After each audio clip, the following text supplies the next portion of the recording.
Pemirsa, suasana pilu menyelimuti rumah duka Dr. Eliza Prinsila Utami Pakenoni atau Dr. Ica. Ibu almarhumah terus meratapi kepergian anaknya yang meninggal dunia diduga akibat depresi yang dipicu intimidasi 3 anggota DPRD Timur Tengah Utara, Nusa Tenggara Timur.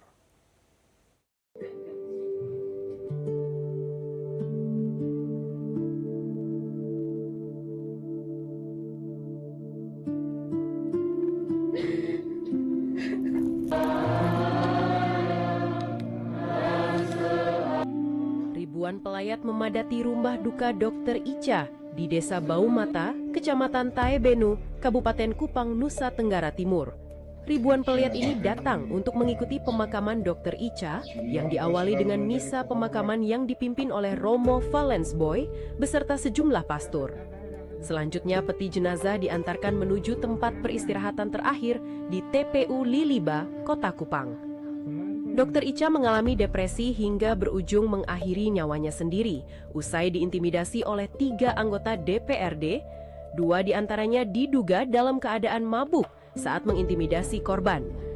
Sebelum Dr. Ica dimakamkan, Ibu Dr. Ica Nur Aziza menyampaikan janji di samping jasad anaknya bahwa ia akan terus memperjuangkan keadilan bagi sang anak.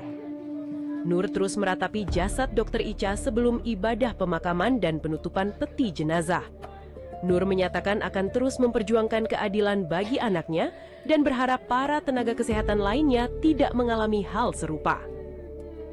Dari rasa ketakutan itu karena dia begitu berat terintimidasi, ditunjuk-tunjuk mukanya, dia katakan bahwa kamu catat, saya anggota Dewan Komisi 3 yang membawahi Dinas Kesehatan dan bisa menghentikan operasional daripada rumah sakit ini. Sehingga anak saya ketakutan bagaimana kalau rumah sakit izin pelayanannya dibekukan. Itu yang menjadi beban berat dia.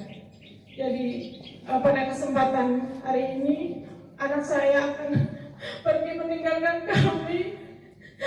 Saya mencintai dia, saya sangat mengasihi dia. Dalam hidup saya tidak pernah terpikir, bahkan saya tidak pernah mimpi sekalipun hal ini akan terjadi pada kehidupan anak saya. Sebagai seorang ibu yang melahirkan dia, membesarkan dia di meregang nyawa, karena pihak-pihak tertentu atau oknum-oknum tertentu yang tidak bertanggung jawab, yang begitu sangat luar biasa menekan psikologis anak saya.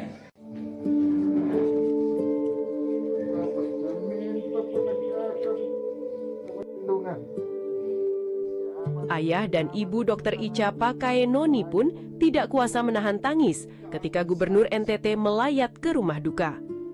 Gubernur NTT menyampaikan sudah mengetahui kasus ini sejak awal dan sudah meminta para pihak untuk menyelesaikan secara baik dengan korban. Namun ternyata kasus ini berkepanjangan hingga mengakibatkan korban meninggal dunia. Pemerintah daerah berjanji akan mendukung keluarga korban dan berharap kepolisian mengusut tuntas kasus ini. Sementara itu, Ketua DPRD TTU menyampaikan akan segera melaksanakan sidang badan kehormatan terhadap ketiga anggota DPRD. Saya mengucapkan jelas bagi keluarga. Itu memang sejak awal kasus ini, Dr. Prima Rani yang sebagai ahli bisa ular itu sudah kontak saya sejak awal. Nah, dia melaporkan kejadian ini bahwa Dr. Ica mengalami ada masalah di TTU. Jadi sejak awal saya sudah tahu kasus ini sebenarnya. Karena berbagai urusan saya minta untuk Pak Bupati, Ketua DPRD atensi khusus soal ini. Dan ya, komunikasi antara Dr. Ica dan Dr. T saya dapat dari beliau juga untuk terus mengawasi kasus ini sudah sejak awal kejadian. Dan saya nggak menyangka bahwa ternyata masih panjang kejadiannya. Kami akan memproses itu dengan terbuka, transparan, akuntabel, agar keluarga bisa mendapatkan keadilan yang seadil-adilnya. Dan tentunya juga kami menghargai dan menghormati langkah-langkah yang akan diambil oleh keluarga untuk melakukan proses hukum. Dari Kupang, Nusa Tenggara Timur, Ferdinandus Rabu, Metro TV.